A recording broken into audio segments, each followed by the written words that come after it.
There are 12 dimensions of Naga. There is a 400-meter long serpent mound.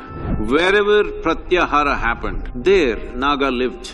Your Adishesha has to begin to uncoil and move if you want to know aspects beyond five senses. Where the five senses fail, there the work of the Naga begins.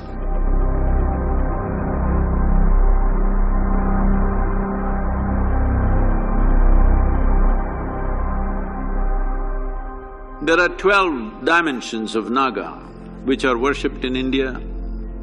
These are called Ananta, Vasuki, Shesha, Padma, Kambala, Karkotaka, Ashvatara, Dhritarashtra, Sankapala, Kaliya, Takshaka and Pingala. These are the 12 aspects.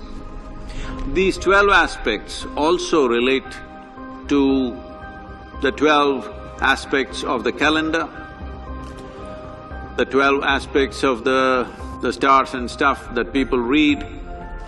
In various cultures, literally across the world, you see symbolisms, symbolic proof.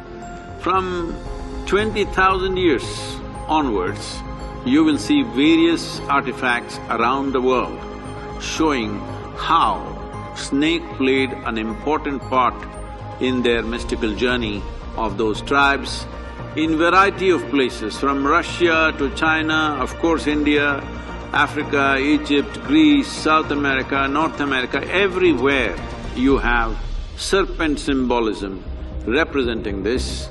And in North America, we discovered there is a 400-meter long serpent mound in Ohio, 400 meters long, overlooking a very big crater which could have happened either because of an asteroid hit or maybe a gas burst, they're saying. We do not know how it happened. But a 400-meter long serpent built with mud, a mound, it's a serpent mound. So, various people across the world have come to this not by transportation of cultures, that also has happened, but that is not the reason why it's happened. Wherever people perceived something beyond five senses, wherever people spent time, more eyes closed, Pratyahara essentially. Pratyahara means you withdrew your senses. Wherever Pratyahara happened, wherever withdrawal of sense happened, there Naga lived. There they recognized the significance of this dimension of evolutionary residue which remains within us and how we can activate that and how it can become a process of one's evolution beyond the limitations of one's senses. The snake which is around Shiva's throat is referred to as Vasuki, but the Vishnu's snake is referred to as Shesha.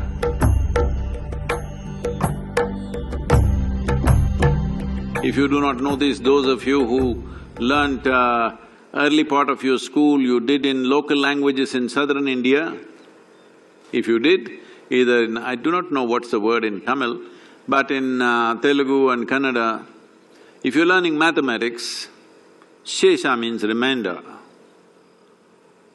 In mathematics, it's a common thing, Shesha. So that is the word that is used for this, because this snake or this serpent represents the Shesha, or what is always a remainder of when a certain creation ends, certain things remain. A certain core aspect remains, which once again germinates into another creation. So it is upon this Shesha that Vishnu rests. That means when he is resting, when there is no creation to maintain, he is resting on Shesha, what is remainder. Adishesha uncoils and time moves forward. This is the mythology about it. This means the remainder that is left from the previous creation stays, and when it begins to uncoil, it is called as Adishesha because it's the first reminder which is there, and it uncoils means another creation begins to happen. So this is a very profound aspect of life expressed in symbolic ways. So this Nagara Panchami or Naga Panchami today represents all this in the month of Shravana, on the fifth day. This is the day which is very significant for those who want to penetrate and know life beyond their physicality, beyond their senses. This is not just about experiencing or realization or liberation, this is about knowing. If you want to know, maybe not everybody wishes to know, that is okay. Some people just want to be free, they don't care to know, it's all right. But those who want to know, for them, this aspect of evolutionary reminder within you is very, very important. Otherwise, it doesn't really function, whether you actually relate to the symbolism or not, but you have to invigorate that dimension. Your Adishesha has to begin to uncoil and move.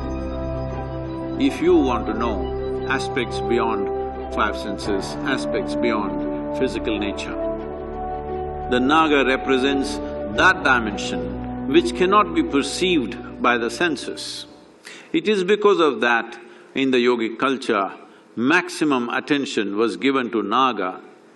Well, Adiyogi is carrying a Naga around his throat because this represents that aspect of you where you're able to perceive something which your senses cannot perceive. Where the five senses fail, there, the work. It's been over 800 years since a Naga was consecrated in this way.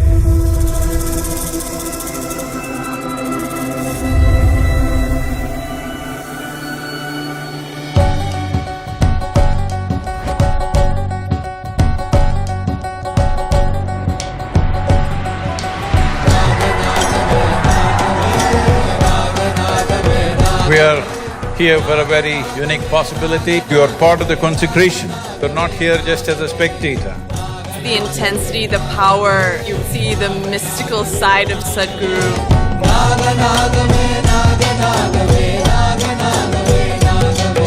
This is not about looking up, this is about rising up. Let's make it happen.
Namaskaram, namaskaram all of you. We are here for a very unique possibility in this wonderful place. Are you cursing the rain? Yeah, it's good to be wet. The idea of having all of you here is so that you are part of the consecration. You are not here just as a spectator. If that needs to happen, you must be participating the same level as me, the same level of involvement. Before I tell you the various aspects of what Naga is, I must tell you from what I've been looking up last few days, I see in nearly over 800 years, a proper consecration of Naga has not happened. The last one that happened was over 800 years ago. So you are part of a momentous event like this.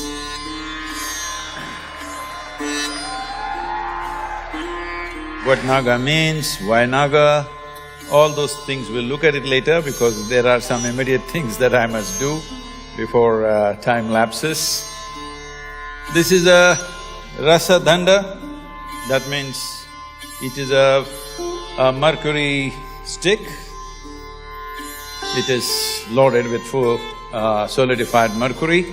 It is believed in what we today refer to as modern science that unless you take mercury to minus 32 degrees centigrade, you cannot solidify it. That is not really solidification, that's more kind of freezing. But here mercury is solidified, it's at room temperature. This is the Indian alchemy. Solidified mercury can be energized in such a way, it can be of a tremendous aid to a human being to break one's limitations, to go beyond what we refer to as the capabilities of our body and mind, to be able to do something that is generally branded as superhuman, but this is all human. Naga Naga Nagendraya, Naga Naga Nagendraya, Naga Naga Nagendraya, Naga Naga Nagendraya. So what we are doing with the danda is, we have already worked upon this. It has been brought to a certain state of energy and receptivity. But today, I know we have given you a diagram. So, from Mooladhara, starting on the right side, comes to Manipuraka, from Manipuraka comes to Vishuddhi. What this means is, from Mooladhara we are skipping the Swadhisthana and coming to Manipuraka, and skipping the Anahata and coming to Vishuddhi, and going back the same way on the left side. Lam Ram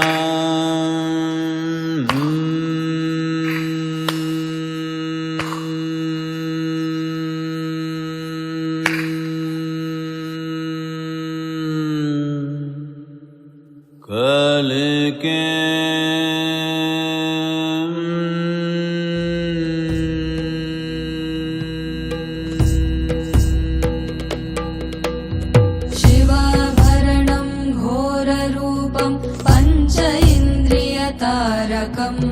शिवाभरणं घोररूपं पंच इन्द्रियतारकम् नित्यं जाग्रस्थिते निष्ठं नागनागम् आश्रयेऽहम् नित्यं जाग्रस्थिते निष्ठं नागनागम् आश्रयेऽहम् नागनागं नागनागं नागनागम् आश्रयेऽहम् नागनागं नागनागं नागनागम् आश्रयेऽहम् नागनागं नागनागं नागनागम् आश्रयेऽहम् नागनागं नागनागं नाग. Right now, the Naga is covered with a layer of butter, and over that turmeric paste is the first step.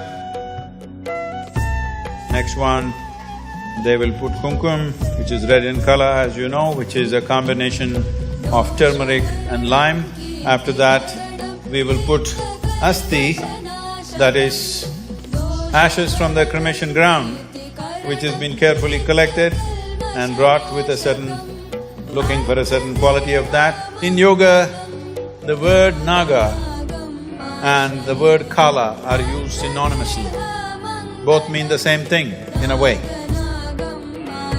On the side, the two mas are putting the soil of the land upon these 112 Kala Serpas,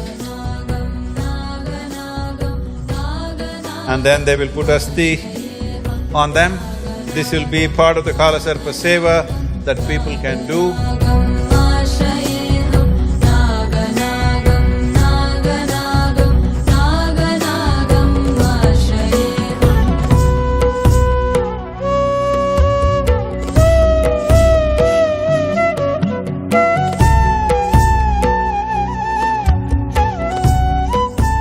The cobra or the snake represents the aspect of time. What is behind here is the Kala Serpa. What does Kala Serpa mean?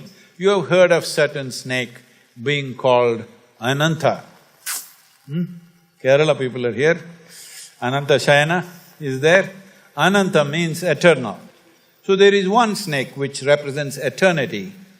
This is why the Kala Serpa is in the form of infinite symbol or infinity symbol, that is representing eternal, it is a Kala Serpa. There is another snake which is called a Shesha Naga. So, Shesha means when the creation collapses, when galaxies collapse, there will be some residue left. That is the Shesha. If you have learned mathematics in a local language in India, you would know Shesha means the residue in the mathematics. You learnt in English it's called the remainder, that is the Shesha. So this is the Shesha Naga, one who is left over from previous creations. So one who is left over is very vital for the next creation to happen, to have some kind of information which can go into the next making of the creation. These are two important aspects of Naga. One is Kala, in the Kala there is one which is Ananta, another which is Shesha. The third one is Karkotaka, which is what these three aspects that we are handling here. We will go at that later. Right now, there's something else to do. Karpuragaram Karunavataram Samsarasaram Bhujagendraharam Sada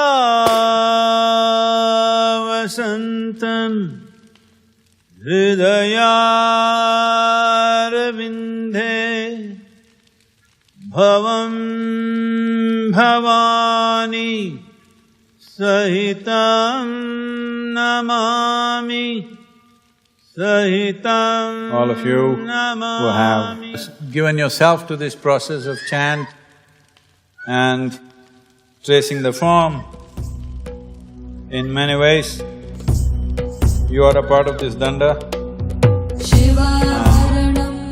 Now, one important aspect of consecration is to… this has taken a certain amount of time to prepare. So much of energy work has happened and it's reverberating wonderfully well. And in many ways, all of you are a part of this.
The Naga is sitting here. This Naga is a Kshetrapala. That means he is also the future protector of the Kshetra. When we say a Kshetra, we are building a whole system. A whole system which is both energetic and geographical, that it will become a spiritual possibility in its entirety.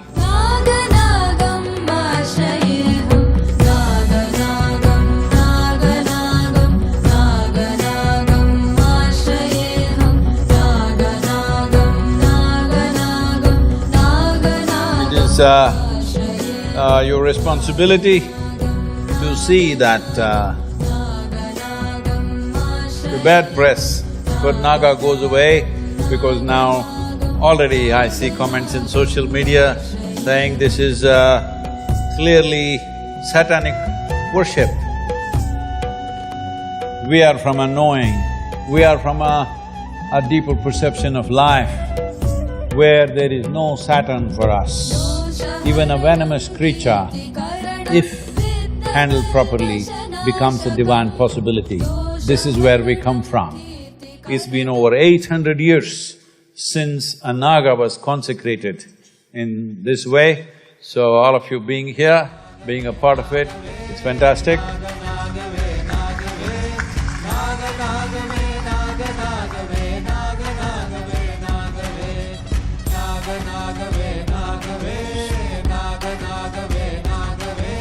I would like to acknowledge all the Bengaluru volunteers who worked incessantly the last few months to make this happen, and our brahmacharis, our construction team which has done a spectacular job.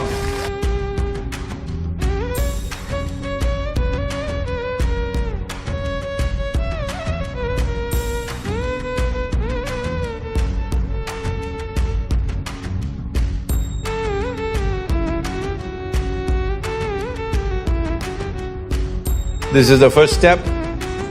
The next step is the Yogeshwara Linga will come on 15th of January. Of course, the Adiyogi statue will be ready by then, and the yoga center which offers all the 4 dimensions of yoga. Many others who have supported this, those who worked with me in the consecration process. So to every one of them and all of you, fantastic. Let's make this happen in the world, a conscious planet. This is not about looking up, this is about rising up. Let's make it happen.